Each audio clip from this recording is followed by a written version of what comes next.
17 मार्च 2026 तारीख भारत लोकसभा गृह रे रेल बजेट उपरे होइथिबा आलोचनार उत्तर रखी केंद्र रेलमंत्री अश्विनी वैष्णव भारतीय रेलर रूपांतरण एवं भविष्यतर योजना संपर्क में गुरुत्वपूर्ण तथ्य रखिछंती। एही वक्तव्यर सारमर्म को नहीं एक स्वतंत्र रिपोर्ट उपस्थापन करुछु। नमस्कार दर्शक बंधु, भारतीय रेल बजेट एक स्वतंत्र खबर को आपण मानकु स्वागत करुछि। GTV Bharat Odia digital news channel खबरटी को शेष जाए देखंतु, अधिक रु अधिक शेयर करंतु, आवश्यक स्थले कमेंट करी सचेतन करंतु। चैनल को सब्सक्राइब करनथिले सब्सक्राइब करंतु। विशेष खबर, रेल बजेट चर्चा रे रेल मंत्री को बड़ घोषणा। रेल मंत्री जी, माननीय अध्यक्ष जी,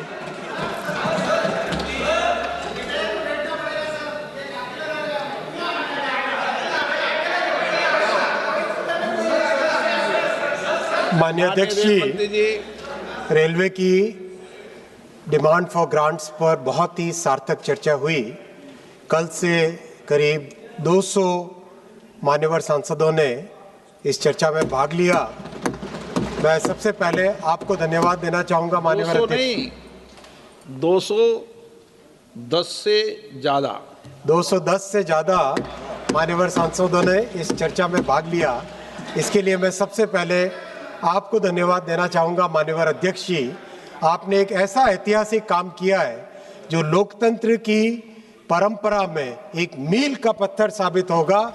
आपने लोकतंत्र को मजबूत किया है और सभी मान्यवर सांसद जो कि एक मान्यवर सांसद 15 लाख से लेकर 35 लाख भारत के नागरिकों को रिप्रेजेंट करते हैं, उन सभी मान्यवर सांसदों को मैं धन्यवाद देना चाहूँगा कि आपने सबने अपने अपने क्षेत्र की बात को रखा और एक सार्थक चर्चा में भाग लिया।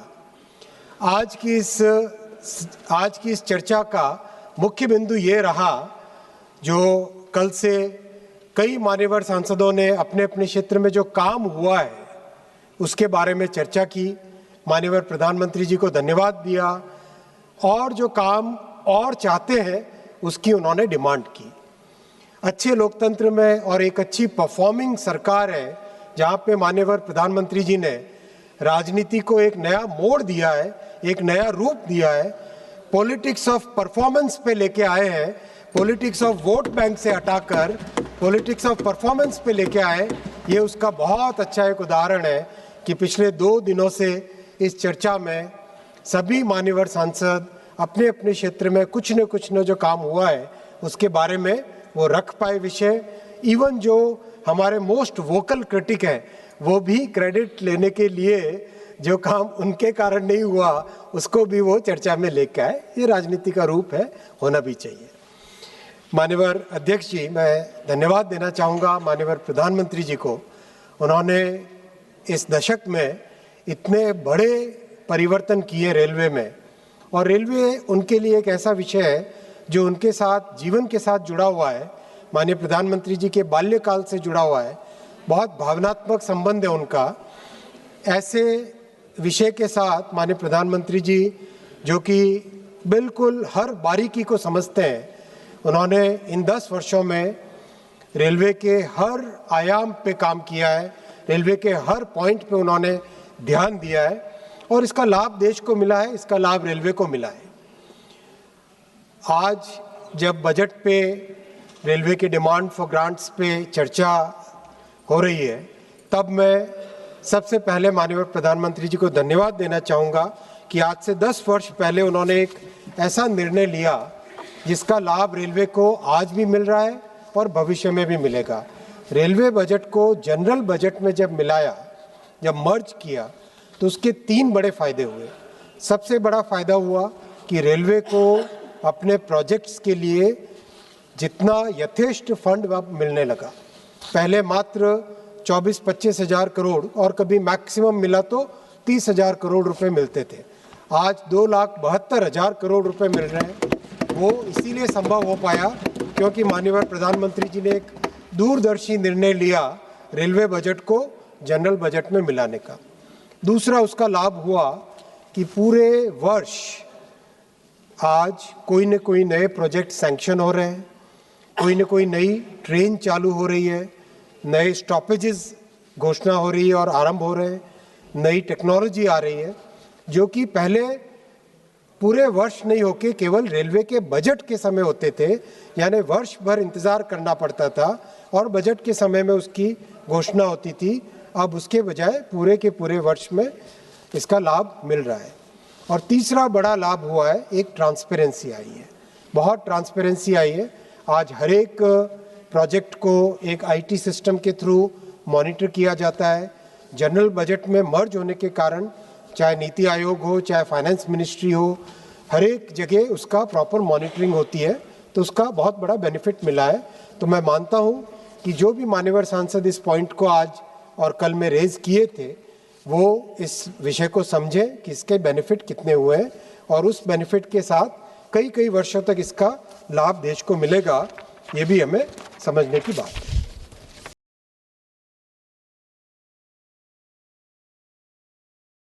बड़ घोषणा नुआदिल्ली खबर संसदर बजेट अधिवेशन रे रेल अनुदान दाबी उपरे होइथिबा आलोचनारे भाग नहीं रेलमंत्री अश्विनी वैष्णव विरोधी प्रश्नर कड़ा जवाब देवा सह रेलबाईर प्रगति पथर एक चित्र प्रदान करिसेंती। मुख्य उपस्थापन होउछि निरापत्ता को सर्वोच्च प्राथमिकता। माननीय अध्यक्ष महोदय, ये जो रिकॉर्ड एलोकेशन हुआ है बजट का 2,78,000 करोड़ रुपए का 26-27 फाइनेंशियल ईयर के लिए, और उसका लाभ करीब करीब हर राज्य को मिलेगा। हर राज्य में रिकॉर्ड एलोकेशन बजट का हुआ है रेलवे के डेवलपमेंट का। हम सब जानते हैं, चाहे कोई भी राज्य का नाम लें, आंध्र प्रदेश से ले, उत्तर पूर्वी राज्यों को ले, बिहार को ले, छत्तीसगढ़, दिल्ली, गुजरात, गोवा, हरियाणा, हिमाचल प्रदेश, जम्मू कश्मीर, झारखंड, कर्नाटक, केरलम, मध्य प्रदेश, महाराष्ट्र, उड़ीसा, पंजाब, राजस्थान, तमिलनाडु, तेलंगाना, उत्तराखंड, उत्तर प्रदेश, वेस्ट बंगाल, सभी को रिकॉर्ड एलोकेशन हुआ है। और जो यूपीए के समय जितना बजट एलोकेशन मिलता था, उसका कई गुना बजट एलोकेशन आज हुआ है। उसका लाभ भी जमीन पर दिखाई देता है, उसका लाभ भी दिखाई दे रहा है। जमीन पे प्रोजेक्ट्स भी बहुत तेजी से आगे बढ़ रहे हैं। माननीय अध्यक्ष जी, रेलवे की फाइनेंशियल हेल्थ अभी जो भी प्रयास हुए हैं माननीय प्रधानमंत्री जी के नेतृत्व में इन 10 वर्षों में बहुत सुधरी है। सबसे पहली बात ये कि जो पहले अकाउंट्स की एक क्रिएटिविटी होती थी, वो न होके अब एकदम ट्रांसपेरेंट तरीके से अकाउंट्स आज पब्लिश किए जाते हैं, क्योंकि जनरल बजट में ये मर्ज हो चुका है। तो सभी पब्लिक सेक्टर एंटिटीज़ के जो अकाउंट्स होते हैं, उसी तरीके से रेलवे के अकाउंट्स भी होते हैं। आज रेलवे के जो बड़े खर्चे हैं, उसमें स्टाफ की कॉस्ट सबसे बड़ी है, करीब 1,19,000 करोड़ रुपए की। उसके बाद में एनर्जी की कॉस्ट है, जिसमें डीजल और इलेक्ट्रिक दोनों है। डीजल लगातार कम होता जा रहा है और बहुत जल्दी कंप्लीट भी फिनिश भी हो जाएगा। तो एनर्जी की कॉस्ट करीब 32,000 करोड़ रुपए है। और जो इलेक्ट्रिफिकेशन हुआ, उसका लाभ भी मिला है माननीय अध्यक्ष जी। करीब 6,000 करोड़ रुपए का रेलवे को बचत हुई है डीजल से इलेक्ट्रिसिटी में शिफ्ट होने के कारण।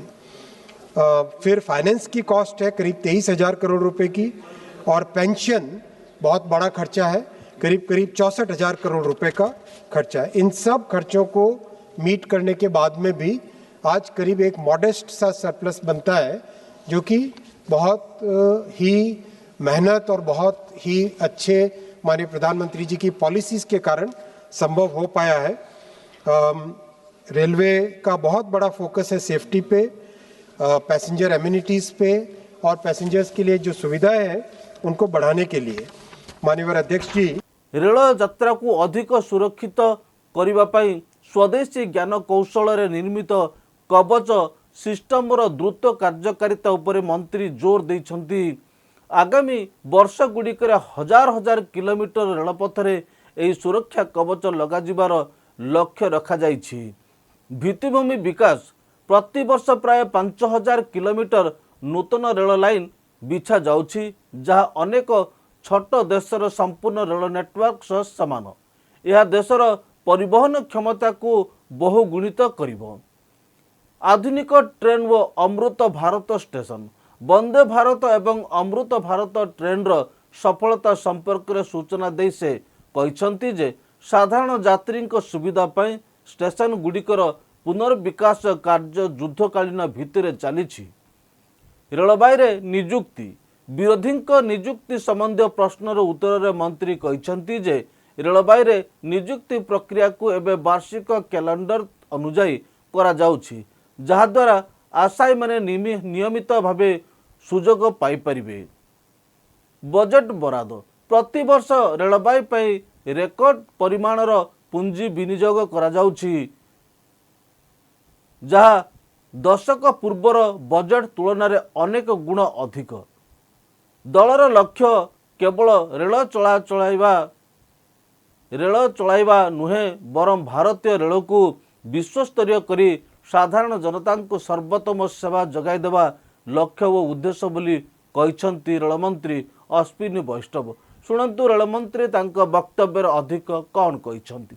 खबरटी को शेष जाए देखिथिबार आपन को धन्यवाद। पुणी देखा हब अन्य एक खबर रे, सही समय पर्यंत विदाय नौछि। नमस्कार।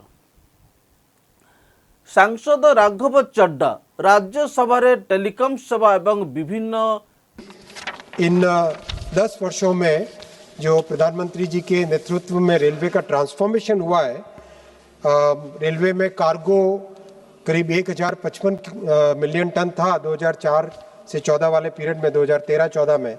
आज 1617 मिलियन टन पिछले वर्ष, और इस वर्ष जो अभी मार्च कंप्लीट होगा इसमें 1650 मिलियन टन से आने के कारण विश्व में रेलवे भारत की सेकंड लार्जेस्ट कार्गो कैरियर बन गया है। ये बहुत बड़ा अपने आप में एक गौरव का विषय है। रेलवे ट्रैक जो यूपीए के समय में मात्र 15,000 किलोमीटर बने थे, माननीय प्रधानमंत्री श्री नरेंद्र मोदी जी के एनडीए सरकार में 35,000 किलोमीटर रेलवे ट्रैक्स बने हैं। विद्युतीकरण जो कि बहुत बड़ा रिकॉर्ड है, माननीय पीयूष गोयल जी भी यहाँ पर प्रेजेंट है, बहुत इन्होंने इसमें अच्छा काम किया था। तो इलेक्ट्रिफिकेशन जो यूपीए के समय मात्र 5,200 किलोमीटर हुआ था, प्रधानमंत्री श्री नरेंद्र मोदी जी के समय में 47,000 किलोमीटर इलेक्ट्रिफिकेशन हुआ है, और करीब करीब 99% से अधिक इलेक्ट्रिफिकेशन रेलवे का हो चुका। फ्लाईओवर और अंडरपास आरओबी आरयूबी वो करीब जहां 4,000 बने थे यूपीए के समय में, अब 14,000 आरओबी आरयूबी बने हैं।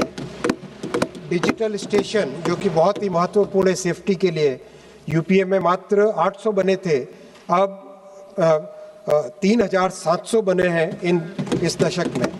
ऑटोमेटिक सिग्नलिंग मात्र 1,500 किलोमीटर हुई थी, वो 4,000 किलोमीटर से ज़्यादा हुई। एलएचबी कोचेज़ जो कि सेफ कोचेज़ हैं, मात्र 2,300 ऐड हुए थे यूपीए के समय में, 48,000 एलएचबी कोचेज़ ऐड हुए इन 10 वर्षों। लोकोमोटिव्स मात्र 4,700 बने थे यूपीए में, 12,000 बने हैं इन 11 वर्षों। आपको सुनना पड़ेगा क्योंकि काम हुआ है, आपको सुनना पड़ेगा। इस साल का भी बनाएंगे और हर साल आपको सुनाएंगे। वैगन इंडक्शन जो 1,33,000 था, 2 लाख से अधिक वैगन का इंडक्शन हुआ है। माननीय अध्यक्ष जी, एक और बहुत बड़ा रिकॉर्ड बना है रेलवे के इतिहास में। रेलवे के आरंभ से, ये सुनिए बहुत महत्वपूर्ण है, आपको भी गौरव होगा। रेलवे के आरंभ से 2014 तक, रेलवे की स्टार्टिंग से 2014 तक रेलवे में टोटल 125 किलोमीटर टनल्स बनी थी। 2015 के बाद में, 2014-15 की शुरुआत से 486 किलोमीटर, 486 किलोमीटर टनल्स बनी है। अभी एक मान्यवर सांसद पूर्वोत्तर राज्य के बता रहे थे कैसे टनल्स बना के कनेक्टिविटी लेके गए, वैसे ही जम्मू कश्मीर के सांसद भी बता रहे थे। टनल्स, ब्रिजेस को लेके ही ये कनेक्टिविटी संभव हो पाई है, और ये काम संभव हो पाया है क्योंकि प्रधानमंत्री श्री नरेंद्र मोदी जी का दृढ़ संकल्प है रेलवे को विकसित रेलवे बनाने का। माननीय अध्यक्ष जी, कई ऐसे प्रोजेक्ट जो वर्षों से पेंडिंग थे वो कंप्लीट हुए हैं। चिनाब और अंजी के ब्रिज से कश्मीर की वैली देश से जुड़ी, जिसका बहुत लाभ हुआ। हम सब ने देखा जब बहुत ही कठिन एटमॉस्फेरिक कंडीशंस थी, जब सब जगह स्नोफॉल था या लैंडस्लाइड्स थे, वहाँ पर रेलवे के माध्यम से ही कश्मीर से देश में लोग भारत के साथ जो कनेक्टिविटी रही, सब जगह से लोग जा सके कश्मीर वैली में, सेब का यातायात ट्रांसपोर्टेशन हो पाया। साथ ही साथ सीमेंट, रॉड, कई चीज़ों का ट्रांसपोर्टेशन रेलवे से ही हो पाया। इसी तरह से ईस्टर्न डेडिकेटेड फ्रेट कॉरिडोर भी कंप्लीट हुआ।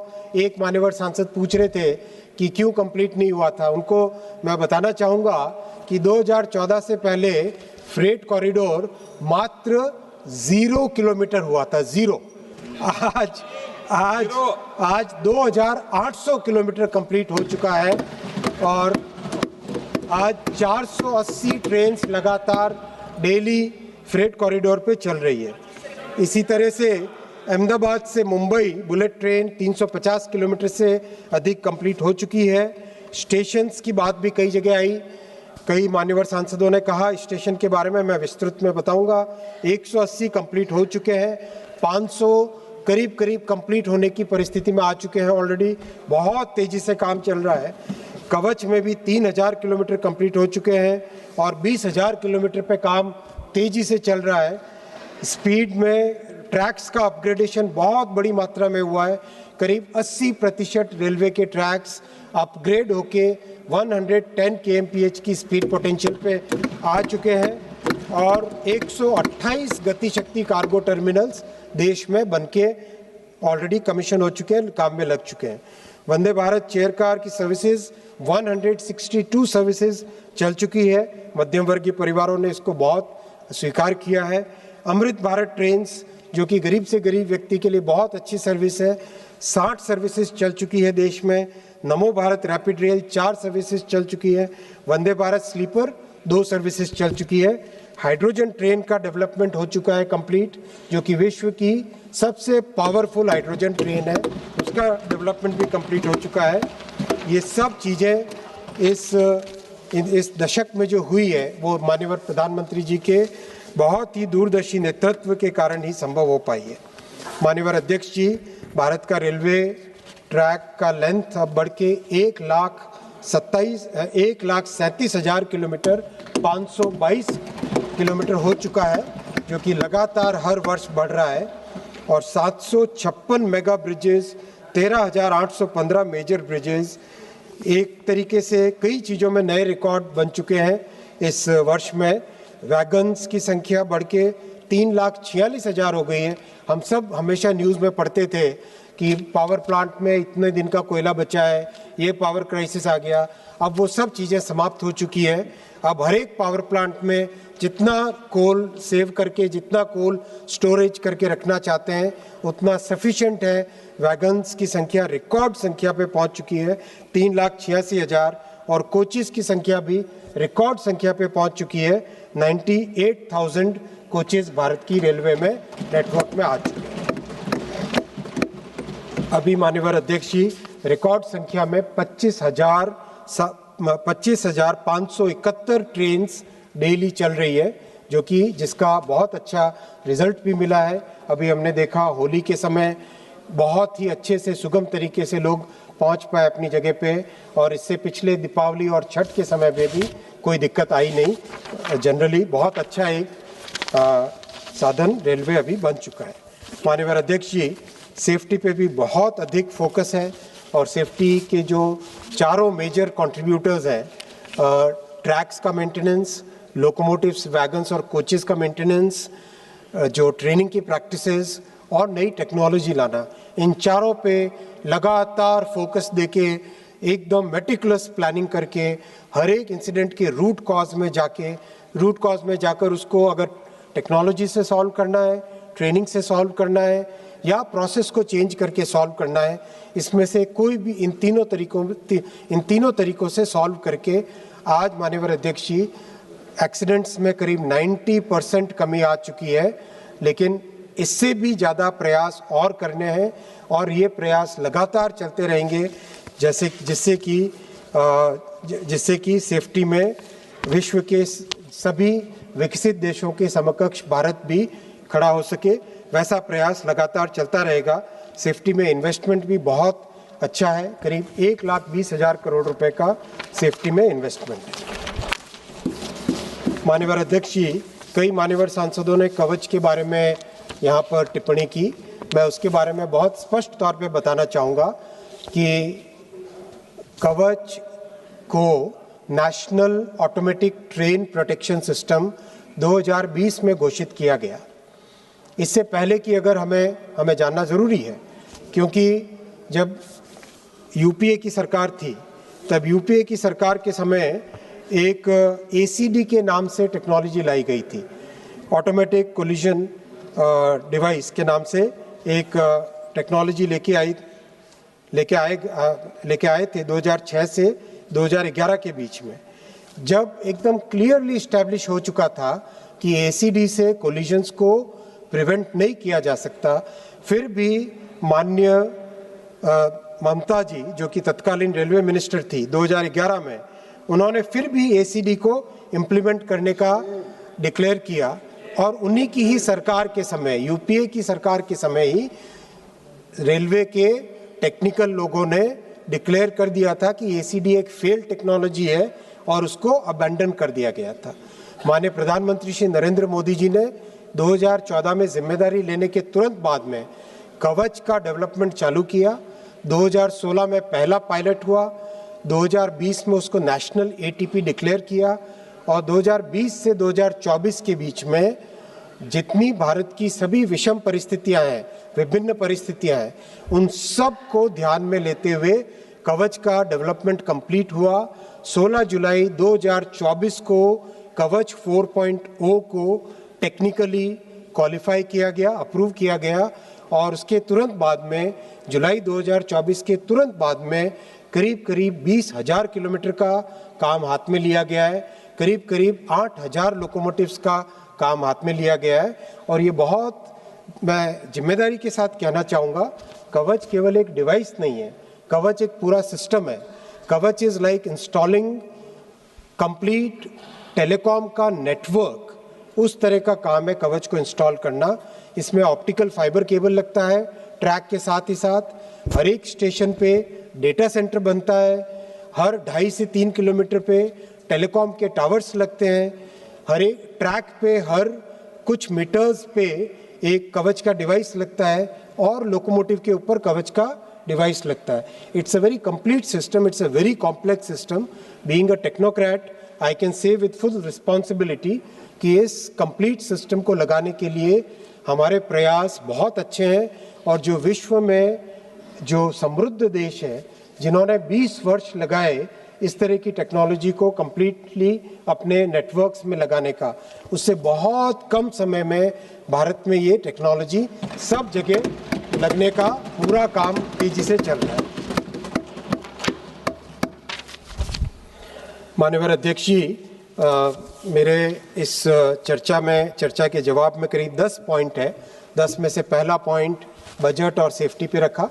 दूसरा पॉइंट माननीय अध्यक्ष जी, मैं रखना चाहूँगा, जो हमारे एनडीए सरकार का और विशेषकर माननीय प्रधानमंत्री श्री नरेंद्र मोदी जी का हमेशा से संकल्प रहा है, गरीब से गरीब परिवार के जीवन में खुशियाँ लाना और हर वंचित वर्ग को उनका अधिकार दिलाना। ये माननीय प्रधानमंत्री श्री नरेंद्र मोदी जी की राजनीतिक विचारधारा है और ये भारतीय जनता पार्टी की और ये एनडीए सरकार की सबसे मूल पॉलिटिकल थॉट है और इसी थॉट पे हर काम होता है। और रेलवे भी गरीब की सवारी है, मध्यम वर्ग की सवारी है और ये मैं आपको बहुत स्पष्ट तौर पे बताना चाहूँगा कि कई मान्यवर सांसदों ने एक फॉल्स नैरेटिव क्रिएट करने की कोशिश की। आज मैं स्पष्ट तौर पे बताना चाहूँगा कि रेलवे में जनरल कोच का जो फॉल्स नैरेटिव कई मान्यवर सांसदों ने उठाने की कोशिश की, वो एकदम गलत है। आज भी रेलवे में जनरल कोच और स्लीपर कोच 70% है टोटल कोचेस की संख्या का, 70% है। एक मान्यवर सांसद ने पूछा कि आपने 2 वर्ष पहले डिक्लेयर किया था कितने कोच जनरल के लगाए। मैं आपको एकदम स्पेसिफिक जवाब दूंगा। 2024-25 में 1250 एक्स्ट्रा जनरल कोच लगाए। जो नॉर्मल ट्रेन में 2+2 नॉर्मल जो लगते हैं, उसके अलावा 1250 एक्स्ट्रा जनरल कोच लगाए। और जो करंट फाइनेंशियल ईयर चल रहा है 2025-26, इसमें 860 एक्स्ट्रा जनरल कोच लगाए। आप ये फॉल्स नैरेटिव न चलाएं। हमारी प्रतिबद्धता गरीबों के प्रति है और ये हर कार्यक्रम में दिखाई देता है, चाहे उज्ज्वला हो, चाहे हर घर अनाज पहुंचाना हो, चाहे टॉयलेट का कंस्ट्रक्शन हो, चाहे पक्के मकानों का कंस्ट्रक्शन हो, चाहे 80 करोड़ परिवारों का। आज माननीय अध्यक्ष जी, हर जगह गरीब से गरीब घर में आज ये बात है स्पष्ट स्थायी रूप से स्थापित हो चुकी है कि अगर गरीब माँ का बेटा अगर शहर में काम कर रहा है, वो समय पे पैसे न पहुंचा पाए अपने घर, फिर भी वो माँ जानती है कि उसका एक बेटा है नरेंद्र मोदी, जो कि महीने के महीने उसके पास राशन पहुंचाता है, उसकी सेवा का ध्यान रखता है, उसके हर प्रकार के कल्याण के लिए वो समर्पित है। वही रेलवे में भी माननीय प्रधानमंत्री श्री नरेंद्र मोदी जी का समर्पण है, गरीब के लिए, मध्यम वर्ग के लिए। माननीय अध्यक्ष जी, और इसी गरीब की सेवा की भावना के साथ ही अमृत भारत ट्रेन का डेवलपमेंट किया गया। अमृत भारत ट्रेन एकदम मॉडर्न ट्रेन है। एब्सोल्युटली जो फैसिलिटीज, जो टेक्नोलॉजी वंदे भारत ट्रेन में है, वही टेक्नोलॉजी अमृत भारत के ट्रेन्स में है।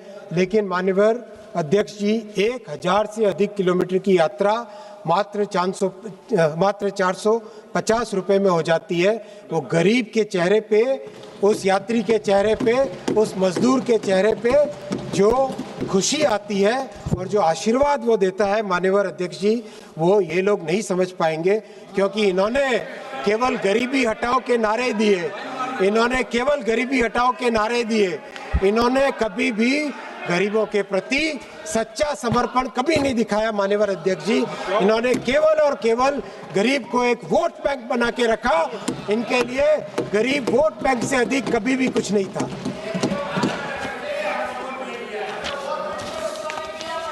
माननीय अध्यक्ष जी, इसके साथ ही साथ आज मैं आपके सामने ये भी रखना चाहूँगा, आपके समक्ष ये भी रखना चाहूँगा कि अभी 60 सर्विसेज जो अमृत भारत की चल रही है, उसके साथ ही साथ 133 अमृत भारत ट्रेन्स का मैन्युफैक्चरिंग ऑलरेडी चल रहा है, जो देश के हर गरीब परिवार के लिए बहुत बड़ा वरदान साबित होगा।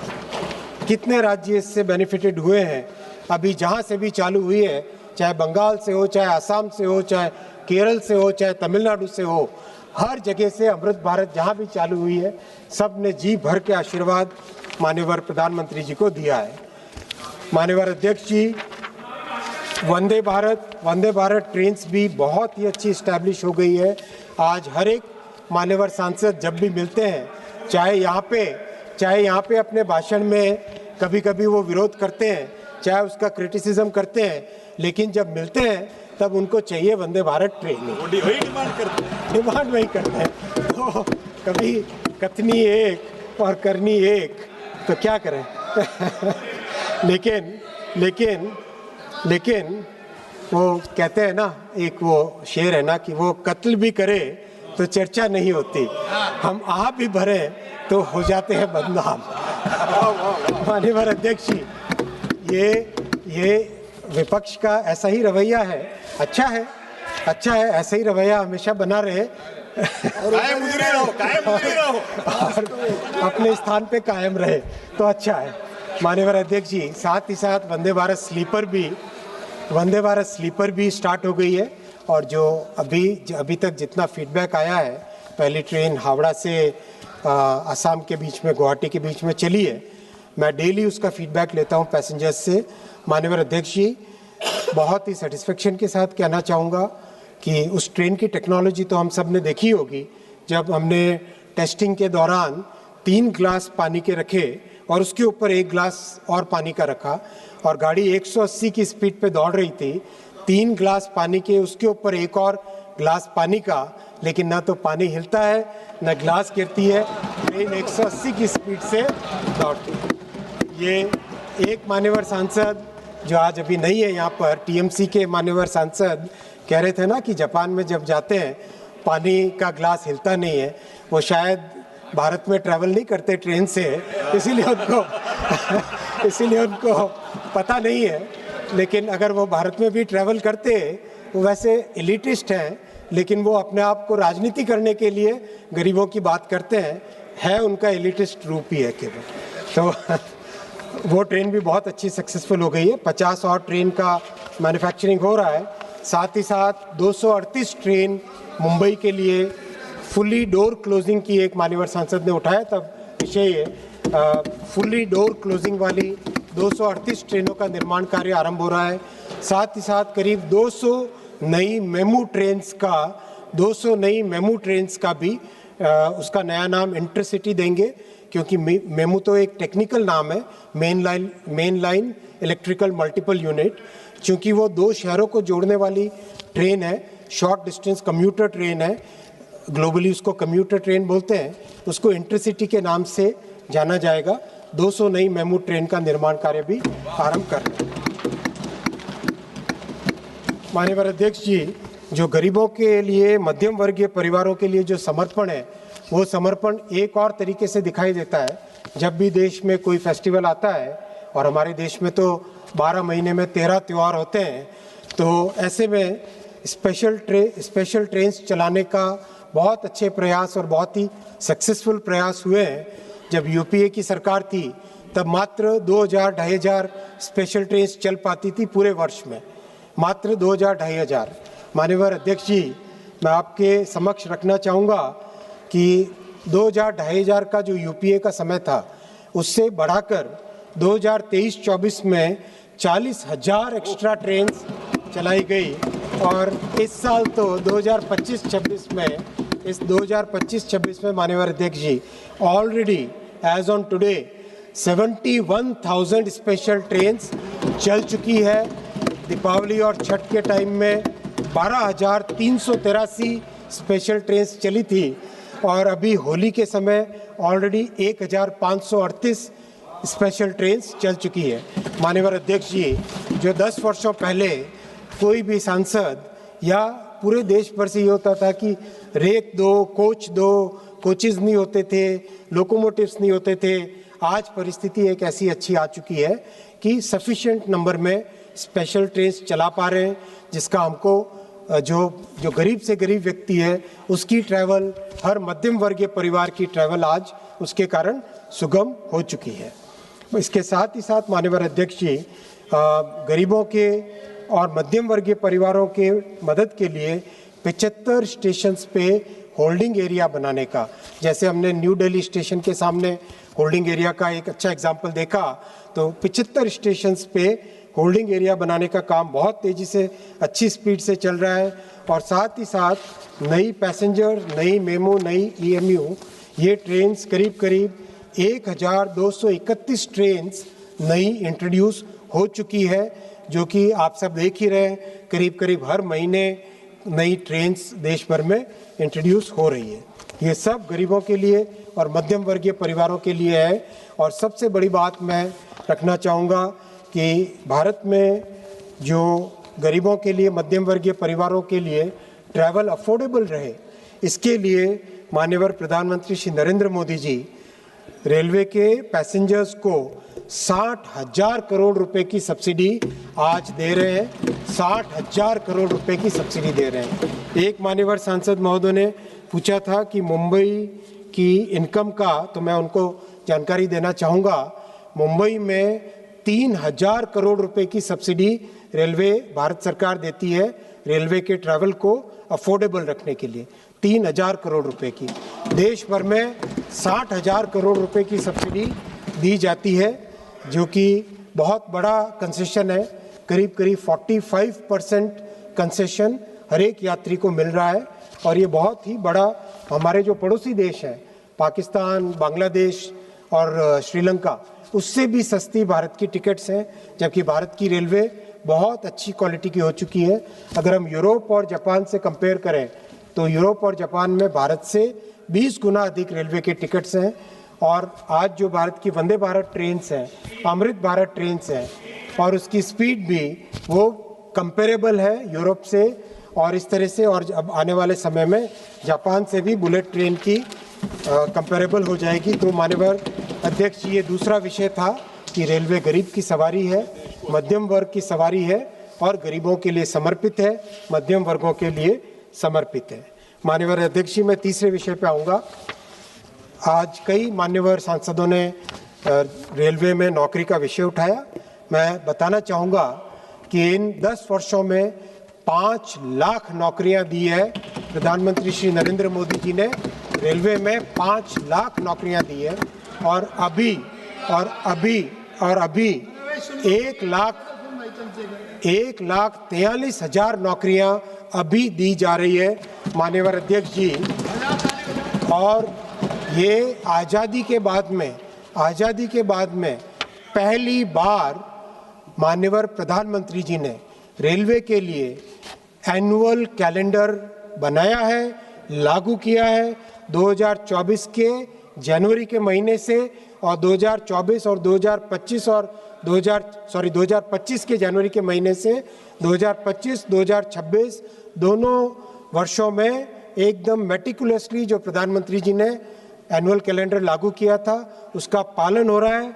और आज 150 शहर में 15 भाषा में 3,60,00,000 कैंडिडेट्स एकदम ट्रांसपेरेंट तरीके से रेलवे की परीक्षाओं में भाग ले रहे हैं, और आज उनको 1,43,000 नौकरियां रेलवे दे रहा है।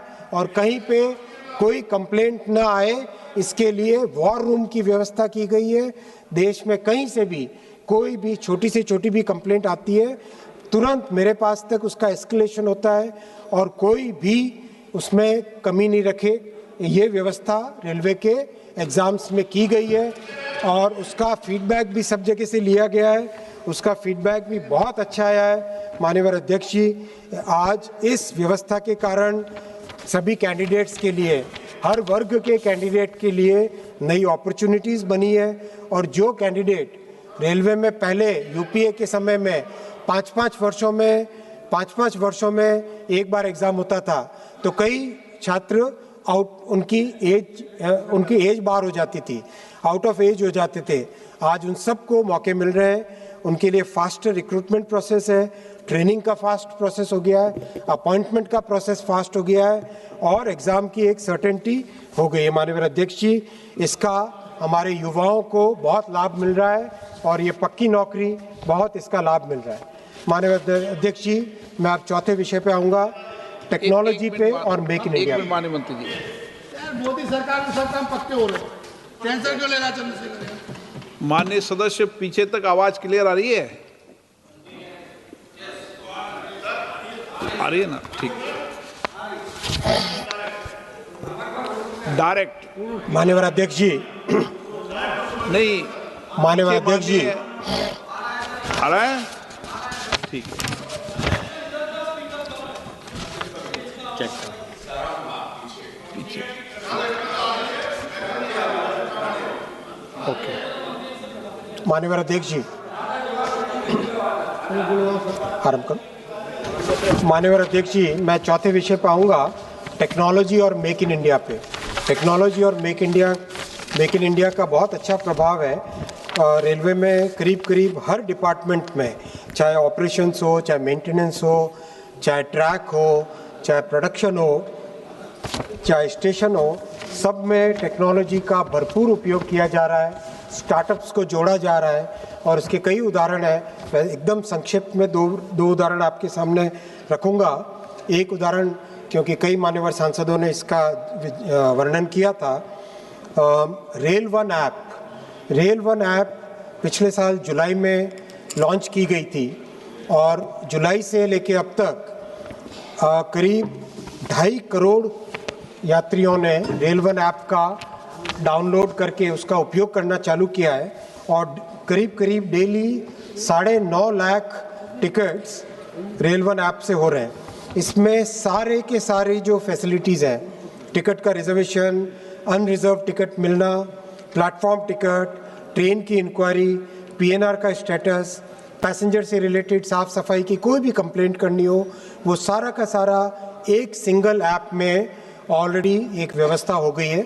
मैं भी मान्यवर सांसदों से निवेदन करूंगा अपने अपने क्षेत्र में इसका वर्णन करें और यात्रियों को इसके बारे में जानकारी दें।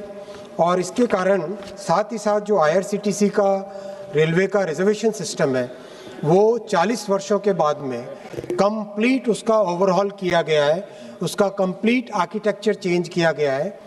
और अभी आने वाले अप्रैल 10 के बाद में उसका एक एक करके एक स्टेशन बाय स्टेशन उसको रोल आउट किया जाएगा।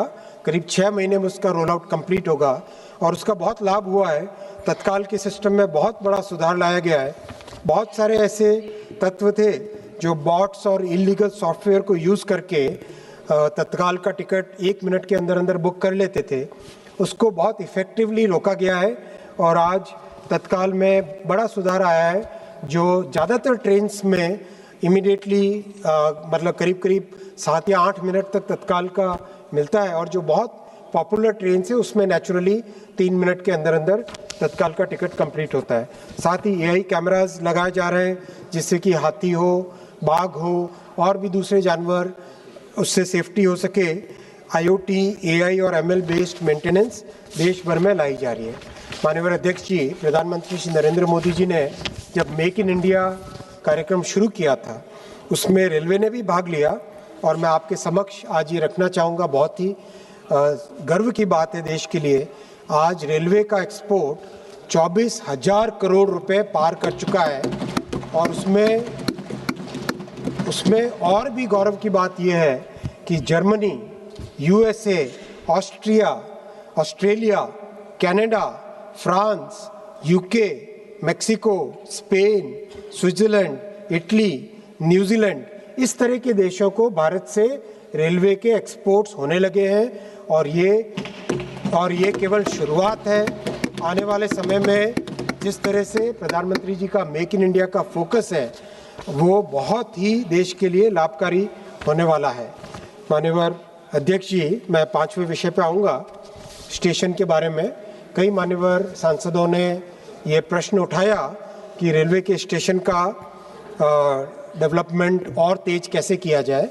मैं धन्यवाद देना चाहूँगा आपके सुझावों के लिए, लेकिन मैं ये भी बताना चाहूँगा कि विश्व में इतना बड़ा रेलवे का नव निर्माण का कार्य आज तक कहीं पर नहीं हुआ है। और ये प्रधानमंत्री जी का ही दूरदर्शी नेतृत्व है कि 1300 स्टेशन के नव निर्माण का काम उन्होंने हाथ में लिया है। 180 स्टेशन बन चुके हैं, कंप्लीट हो चुके हैं। करीब 500 स्टेशन ऐसे हैं जो कंप्लीशन के स्टेज पे आ चुके हैं और बहुत तेज़ी से काम चल रहा है।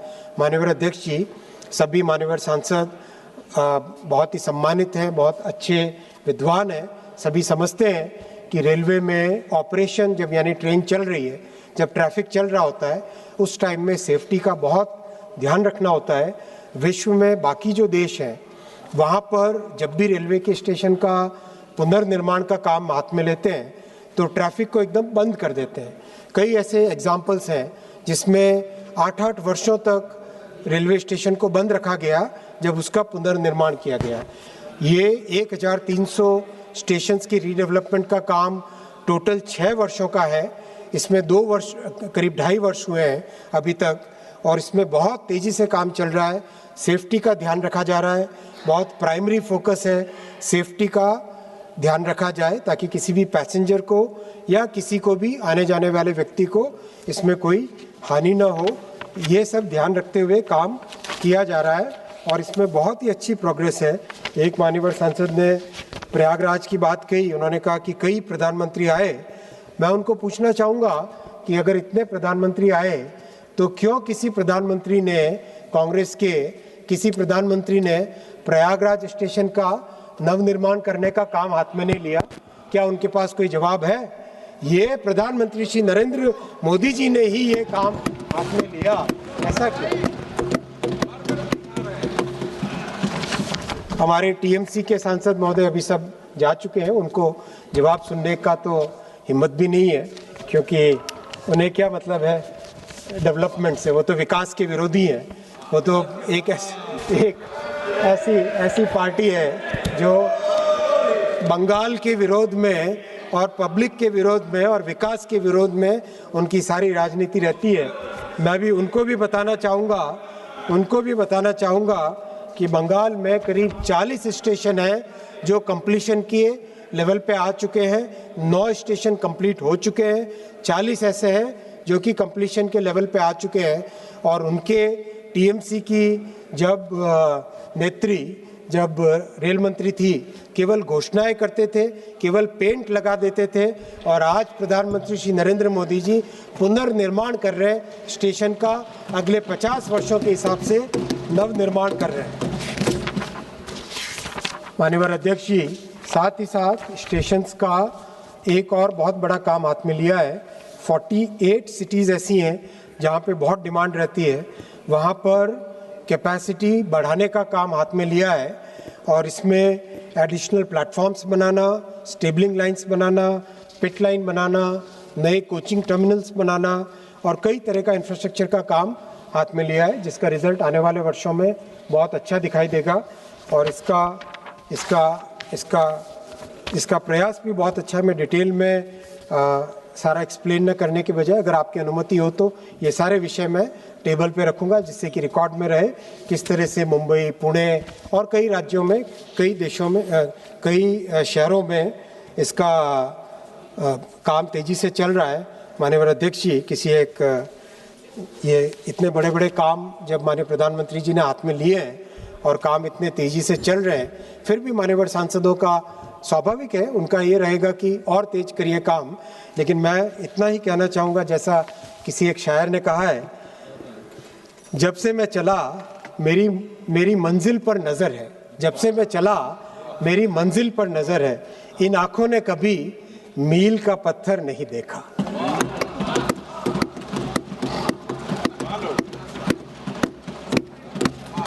आज मंत्री जी बहुत शायर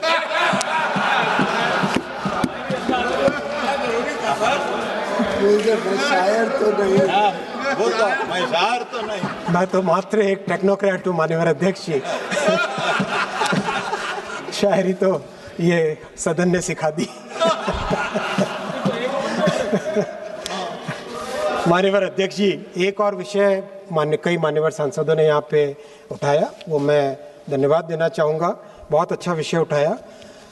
आज़ादी के बाद में पहली बार प्रधानमंत्री जी ने एक ऐसा मेथोडिकल तरीके से रेलवे के नेटवर्क को डेवलप करने का काम हाथ में लिया, जो प्रधानमंत्री गति शक्ति पोर्टल है, उस पोर्टल के माध्यम से, जिसमें देश भर के, पूरे देश के कंप्लीट उसका जियो मैप बनता है, जियो स्पेशल मैप है, उसमें कंप्लीट रेलवे नेटवर्क को मैप करके जहाँ से भी डिमांड आती है, शहर है, गांव है, इंडस्ट्री है, पावर प्लांट है, जहाँ से भी डिमांड आती है, उसका पूरा एक साइंटिफिक तरीके से स्टडी की गई और 1.5 साल लगे उस स्टडी को करने में। उसको करने के बाद में